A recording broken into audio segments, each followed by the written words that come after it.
The two paramedics grabbed my arms before I could finish my sentence. I was still holding the printed bank statements when they pinned me against the couch cushions, my papers scattering across the floor. I screamed. I begged them to listen. I told them my sister was lying, that every single word she had said was a story she had carefully rehearsed.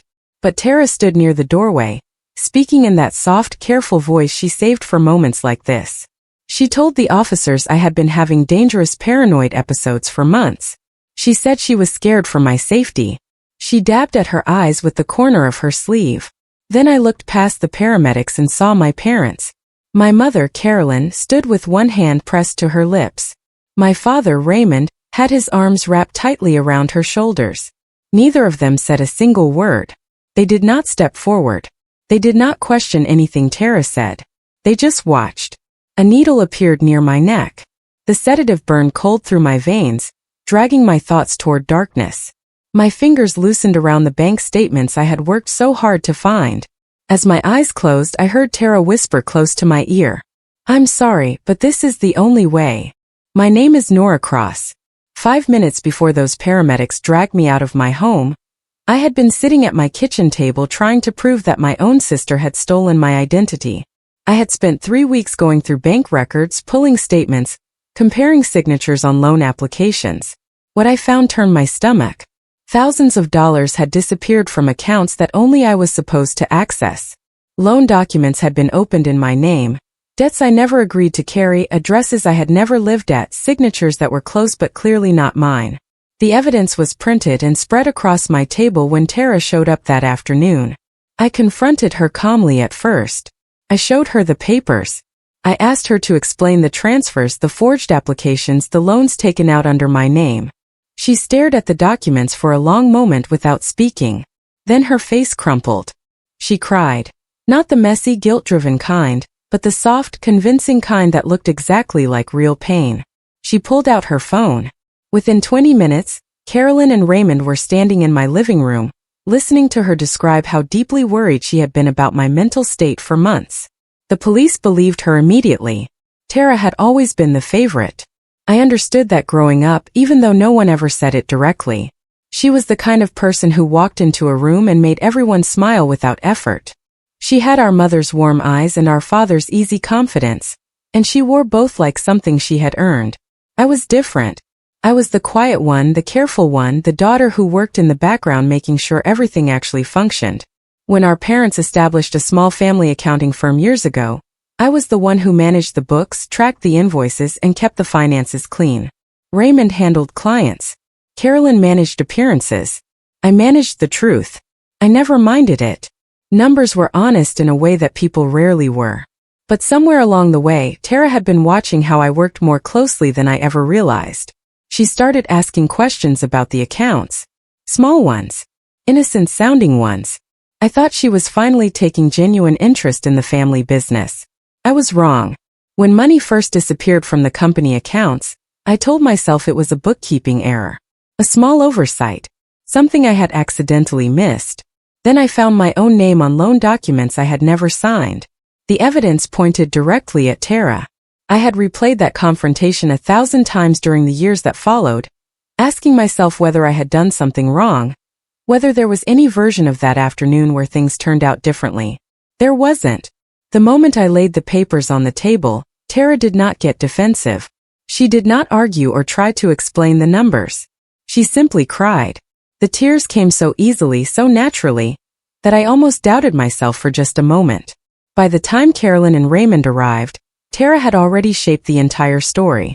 She told them I had been acting strangely for months. She listed examples, every argument we had ever had, every stressed evening, every moment I had seemed frustrated or overwhelmed. She twisted each one carefully into proof that I had been losing my grip on reality. My parents nodded along. They did not pick up the bank statements. They did not look at a single loan document spread across the table. Raymond spoke in a calm, measured voice, like a man making a perfectly reasonable suggestion. He said perhaps I should consider a psychiatric evaluation. I still remember the exact chill that moved slowly through my entire body when those words left his mouth. Within 48 hours, the paperwork was signed. I never got a fair chance to speak.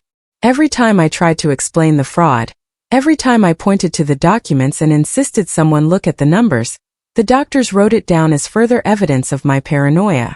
Tara had already spoken with them before I arrived. She had described my supposed condition in careful clinical language, detailed, convincing, and clearly rehearsed. She told them I believed people were stealing from me. She said I had been making wild accusations against family members for months. She said she was frightened for my safety and the safety of those around me. Our parents confirmed everything she said. Carolyn described episodes that had never happened. Raymond spoke slowly and deliberately about how worried they had both been for years. I screamed that they were lying. The doctor wrote that down too. He signed the admission papers without hesitation. I watched the pen move across the page and felt something inside me go completely still. I understood in that moment that the trap had not been set that afternoon. It had been built slowly, piece by piece, across months of quiet and deliberate preparation. I had walked straight into it without ever seeing it coming. The first year inside felt like drowning in slow motion. I filed appeals.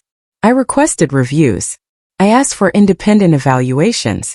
Every request was met with the same patient, unhurried response, that my case was being reviewed, that these processes took time, that I needed to focus on my recovery and trust the process. The cruelest part was that every time I described what Tara had done, every time I explained the stolen identity and the forged loans, I sounded exactly like what she had told them I would sound like. Paranoid. Delusional. Consumed by false beliefs that felt completely real to me. My own words kept working against me. By the second year I stopped raising my voice. I became quiet and deliberate instead. I watched how the staff moved through the ward. I paid attention to who actually listened and who simply followed the routine. I started writing things down in small, careful notes, tracking conversations, dates, inconsistencies, any detail that might matter to someone someday. By the third year, most of the other patients had accepted that I belonged there. A few of the nurses avoided my eyes when I spoke, as though something about my case left them uncomfortable in a way they could not explain. Then one of them started actually listening. Her name was Marisol. She was not the kind of person who attracted attention. Quiet, efficient, and practical, the type of nurse who completed her work without making noise about it. She had been assigned to my ward for nearly a year before she ever sat down and genuinely talked with me. One afternoon during a routine check, she paused after writing in her clipboard. She looked at me for a moment and asked a question no one had ever asked before. She said, "Why does your story never change?" I stared at her. Most patients, she explained carefully, adjusted their accounts over time.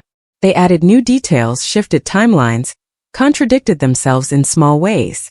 It was a natural pattern that appeared when people struggled to separate real memory from imagined experience. But every account I had given across 5 years was completely identical. Same names, same dates, same sequence of events every single time. That kind of consistency meant something to her. She helped me formally request access to my own financial records. It took weeks of careful paperwork, but when the documents finally arrived, Marisol noticed something that made her go very still. My name had been active on accounts, property records, and employment files the entire time I had been locked inside. Someone was living my life outside those walls. Marisol and I worked carefully and quietly. Any sign that I was aggressively pursuing something would be noted in my file, and used to justify keeping me there even longer. So we moved slowly, deliberately, like people who understood that one wrong step could close every single door. Using public records she requested formally on my behalf, we began building a clear picture of who had been using my identity. Property deeds, credit accounts, employment registrations. Each document had my name printed cleanly across the top, Nora Cross, followed by details I had never provided and decisions I had never made. A house purchased 3 years after I was admitted. A professional certification renewed using my original academic records. A senior financial consulting position at a respected firm in the city, obtained entirely through my credentials and work history. The documents would have convinced anyone who did not look closely. But Marisol looked closely. On the employee profile attached to the consulting firm's public directory, beside my name was a small photograph. The face in that photograph was not mine. I had not seen my sister in 5 years. She looked polished, confident, and completely certain of herself. She was wearing a blazer I recognized from our mother's closet. Tara was living my entire life and she was doing it beautifully. Marisol understood the risk she was taking. If the wrong person noticed what she had been helping me access, she could lose her job. She knew that clearly. She helped me anyway. She contacted a patient rights attorney named Darren Holt. He had handled wrongful commitment cases before. Though when we first spoke through a supervised phone call, he told me honestly that my situation was more complicated than most. The fraud component made it unusual. The family involvement made it dangerous. But Darren was the kind of person who moved toward difficult cases rather than away from them. He requested a full review of my original commitment paperwork. The documents took several weeks to be released, and when they arrived, he called me back with that careful, measured tone that told me he had found something important before he said any actual words. He said the signatures on my admission papers did not all meet legal standards. Some were missing required witness verification. Some showed clear irregularities in the dating sequence. One signature, on the document formally certifying that I was a danger to myself and required immediate institutionalization, had been provided by a close family member who held a direct financial interest in my ongoing situation.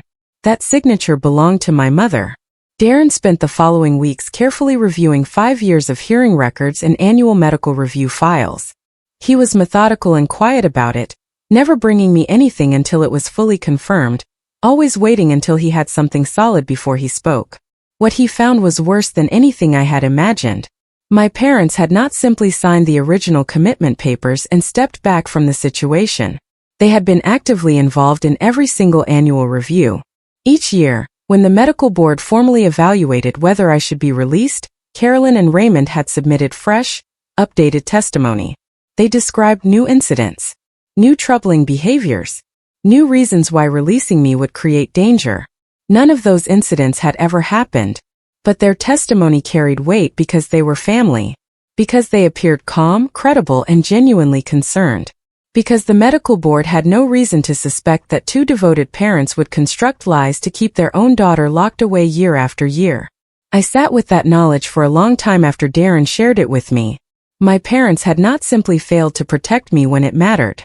They had actively worked year after year to ensure I could never get out. They were not victims of Tara's manipulation. They were keeping me there on purpose. Darren filed a formal motion requesting an independent psychiatric evaluation. The facility resisted. The process took 4 additional months of careful legal arguments and formally worded letters that moved back and forth between offices I never entered. When the independent evaluator finally arrived, she spent 2 full days with me. She reviewed my original diagnosis, my complete treatment history, and all the family testimony that had been used both to commit me and to keep me there every year. She asked me to walk through everything from the very beginning, the bank records, the confrontation with Tara, the afternoon the paramedics arrived, every year inside those walls. I told it the same way I always had. Same names, same dates, same sequence of events. Nothing added, nothing changed.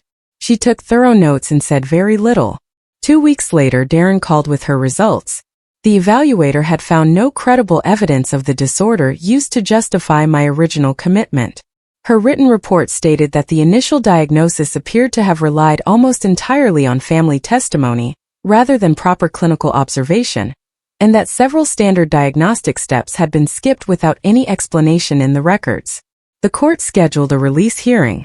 For the first time in 5 years, I allowed myself to genuinely believe I might walk out of there. The hearing lasted less than an hour. The judge reviewed the independent evaluation, examined the irregularities Darren had identified in my original commitment paperwork, and listened quietly as my attending physician struggled to explain why the diagnostic process had departed so significantly from standard procedure. My parents were not present. Tara was not present. That absence, Darren told me softly afterward, said more than anything they could have said. The judge ordered my immediate release, citing a lack of credible medical justification for continued institutionalization. She used formal, even language throughout, but I heard something underneath it, something that sounded like barely restrained disbelief. I signed the discharge papers with a hand that would not stop shaking. They returned my belongings in a small plastic bag, the same clothes I had arrived in 5 years ago, a worn notebook filled with careful, detailed observations, the printed bank statements that had started everything. The pages crumpled now, the ink slightly faded. I walked out through the front doors into the brightness of an afternoon. The world felt enormous and strangely unfamiliar after so long inside those walls. The first thing I did was find a payphone at a gas station down the road and check my bank accounts. Every single account was completely empty. Darren arranged temporary housing through a legal aid organization he worked closely with. A small, clean apartment on the east side of the city, covered through a hardship fund while my case was being built. I had no money of my own, no usable credit history, and no realistic way to begin reclaiming anything without continued legal support. I spent the first week mostly sleeping, relearning what it felt like to exist in a space without locked doors or scheduled routines, organizing every hour of the day. Then I started researching. It did not take long to find the house. Using public property records, the same kind Marisol and I had access together from inside the facility, I located the address connected to the deed Tara had purchased using my stolen identity. She had bought it 4 years earlier. It sat in a well-maintained neighborhood on the north side of town. I drove past it one quiet afternoon in a borrowed car, just to see it with my own eyes. It was enormous. A wide front porch, carefully trimmed hedges, 2 newer cars sitting in the driveway. I pulled slowly to the curb and looked at the mailbox standing at the edge of the property. The name printed on that mailbox read, "Across." My name, still being used as hers. Darren helped me build a complete picture of what Tara had constructed using my identity. It took time because the fraud ran deep and had been carefully maintained across multiple systems over several years. She had used my original academic records to obtain professional certifications in financial consulting, the same exact field I had trained and worked in. She had then used those certifications to secure a senior-level position at a respected firm in the city. Her employee profile listed my academic background, my training history, and my years of direct experience managing our family's accounting firm. She had used my credit history to secure the mortgage on the house. She maintained financial accounts in my name, renewed my professional memberships on schedule, and updated contact details across every platform so that all relevant correspondence reached her directly. Everything she had built belonged to me. The career, the credentials, the credit rating, the professional reputation, and our parents celebrated every bit of it. Carolyn and Raymond told neighbors, distant relatives, and acquaintances about their successful daughter Nora. They described how well she had done, how she had truly found her footing after a very difficult and unstable period. They had erased me so thoroughly that the people who thought they knew me were actually talking about Tara. Darren had been clear with me. Stay away from the house. Stay away from Tara. Do not complicate the case before it was ready. I understood his reasoning completely. But one evening I drove to the north side of town anyway and parked down the street. The house was lit from inside. Warm light poured through the large front windows and reached all the way to the lawn. Cars filled the driveway and lined the street in both directions. Through the glass I could see people moving through the rooms with drinks in hand, talking and laughing. Tara was hosting a party. I sat in the dark, quiet car and watched. At one point Raymond appeared near the window. He raised a champagne glass and spoke to the people gathered around him. I could not hear his voice through the glass, but I could see Tara smile her practiced smile, and I could see the others nodding and raising their own glasses. Later I asked Darren to quietly look into what the occasion had been. A neighbor he spoke with casually told him something that made my blood go cold in my veins. Raymond had lifted his glass and addressed the room with a broad smile. He had said, "Everything worked out exactly how we planned." Those words stayed with me long after Darren shared them. Everything worked out exactly how we planned. I turned them over constantly, examining them from every possible angle. The more carefully I thought about them, the more clearly I saw that they revealed something important and something dangerous. Tara was clever and she could be calculating when she needed to be, but she had never been organized. She had never been good at careful, long-range planning. The fraud she had built and maintained using my identity was too structured, too detailed, and too consistently managed across 5 full years for her to have managed it alone. Someone had helped her build it. Someone with real knowledge of financial systems. Someone who understood how records were organized, where the gaps existed, and how to maintain a deception at that scale over years without leaving obvious traces behind. I brought this directly to Darren. He agreed that the scope and precision of the fraud was unusual for a single person. He began pulling financial records more carefully this time, not simply looking at what had been done in my name, but carefully tracing the actual movement of money, where it went, how it was organized, whose hands had been involved. The deeper he dug, the more clearly the picture formed. Tara had not done any of this alone. Darren brought in a financial investigator named Colette who specialized in identity fraud cases. Together they carefully traced the money trails connected to the stolen accounts, the original loans taken out in my name, the organized transfers, the mortgage payments, the management of professional accounts maintained across 5 years. The trail eventually led to a private holding account that had been used as the central point for organizing and distributing the stolen funds. It was deliberately structured, designed to appear unremarkable to anyone who did not know precisely what to look for. Darren called and asked me to come into his office. A document was laid out on his desk when I arrived. The holding account registration. He had highlighted 2 lines near the bottom of the page. The account had been opened with 3 authorized signers. The first was Tara Cross. I already knew that. But the second and third names stopped my breath entirely. Raymond Cross. Carolyn Cross. My parents' names were on the account used to manage and move the stolen money. They had not simply looked the other way while Tara ran her fraud in silence. They had not signed psychiatric papers under confusion or pressure or grief. They had put their own names on the financial crime itself. They had been partners in it from the beginning.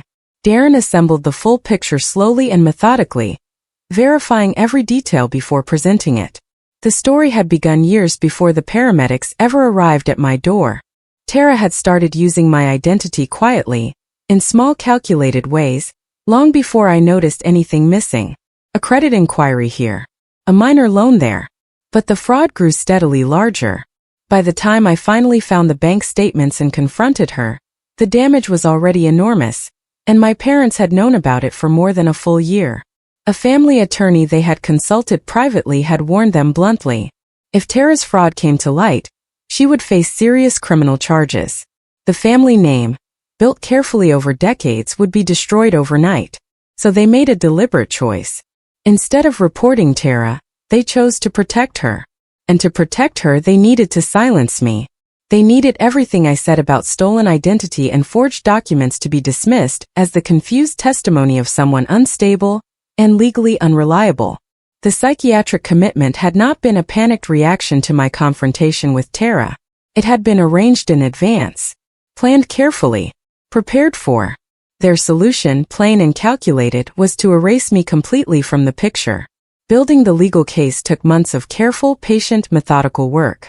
Darren filed civil and criminal complaints across several areas at once: identity theft, financial fraud, falsified medical testimony, and wrongful institutionalization. Each complaint was backed by documented evidence, bank records, forged signatures. Colette's detailed financial investigation tracing the stolen money through 5 years of transactions. The independent psychiatric evaluation proving my commitment had no valid clinical foundation. The case was strong. Darren was confident about that. But criminal fraud cases often came down to the most recent, most clearly traceable actions. Older evidence was harder to argue persuasively in court. We needed something current that connected Tara directly to the ongoing fraud, proof she was still using my identity, still maintaining the deception, still actively benefiting from everything she had taken from me. We needed her to slip. Darren suggested a quiet approach. He advised me to become gently visible in the community in ways that might reach Tara through shared contacts. He wanted to observe how she responded once she understood I was free, functional, and no longer the discredited, locked-away version of me she had counted on. We did not have to wait long at all. She heard I was back within 2 weeks. And she made her first mistake almost immediately. On a Tuesday morning, I drove to the house with my name on the mailbox and knocked on the door. I had not told Darren I planned to do it. I knew he would have advised against it. But there was something I needed, not for the case, not for the courtroom, but for myself. I needed to stand directly in front of my sister and look at her face. The door swung open. Tara had not changed as much as I had expected. Her hair was shorter and perfectly cut. Her clothes were expensive and carefully chosen. She looked like someone who had spent 5 years becoming the exact version of herself she had always wanted to be. When she saw me, every trace of color drained from her face completely. She stood in the doorway without speaking. Her hand gripped the door frame tightly. I watched her move through the stages in quick succession, shock, then naked fear, then a visible effort to pull herself back together that she very nearly managed. She looked at me the way you look at something that was supposed to stay buried permanently. Her voice, when it finally came, was barely above a whisper. "You were supposed to stay gone." I said nothing. I held her gaze for one long, steady moment. Then I turned and walked calmly back to my car. Tara wasted no time contacting our parents. Darren had anticipated exactly this. He had a quiet contact at the local courthouse who alerted him when new legal motions were filed under relevant names.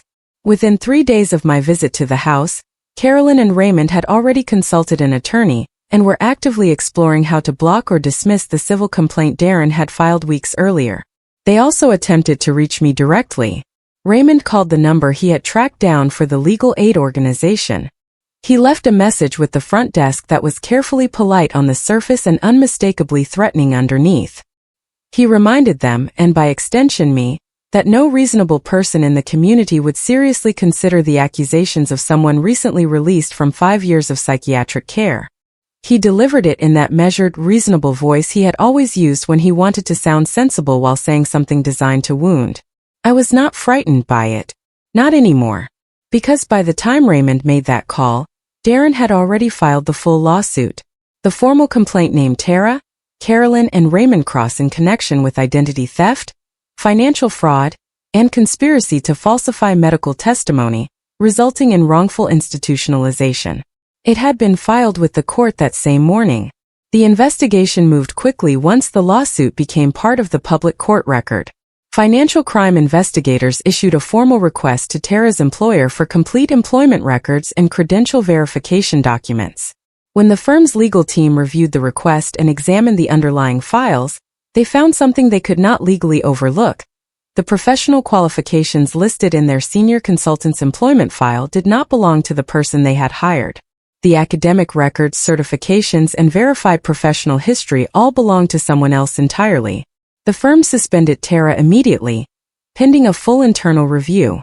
She lost her position entirely the following week.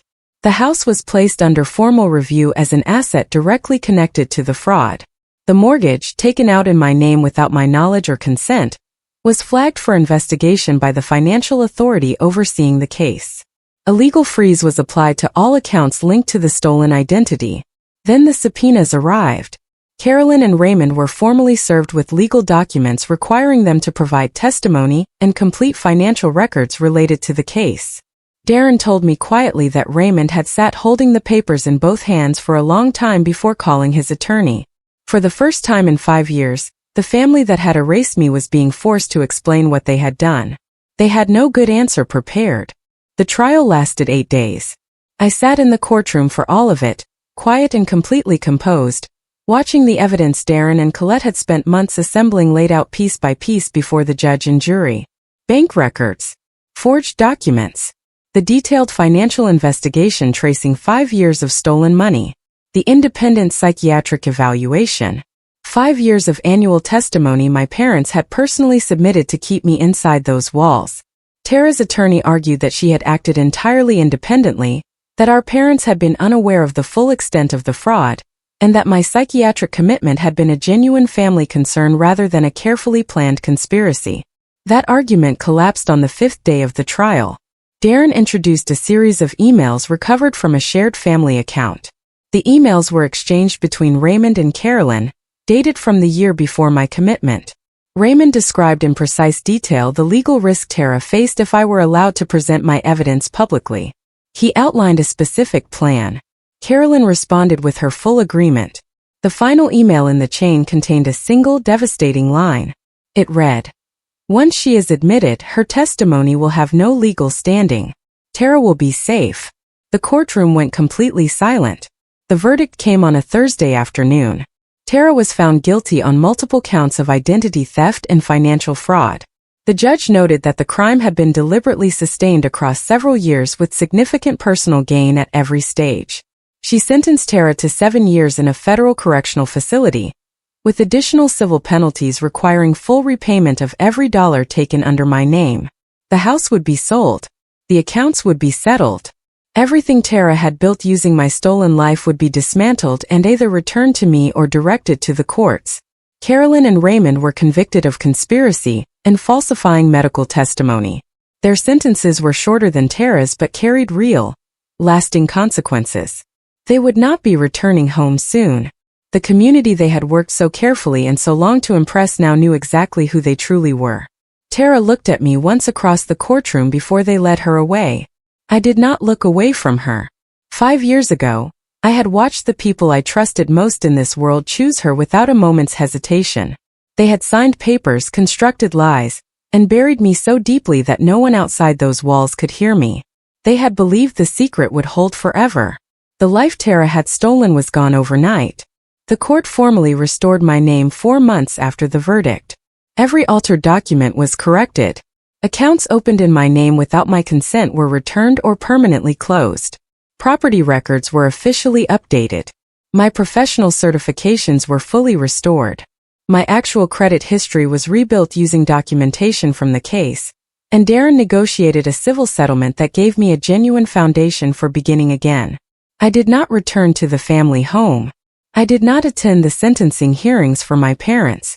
I had said everything that needed saying inside that courtroom, and I had no desire to add a single word more. I moved to a different city and began rebuilding quietly.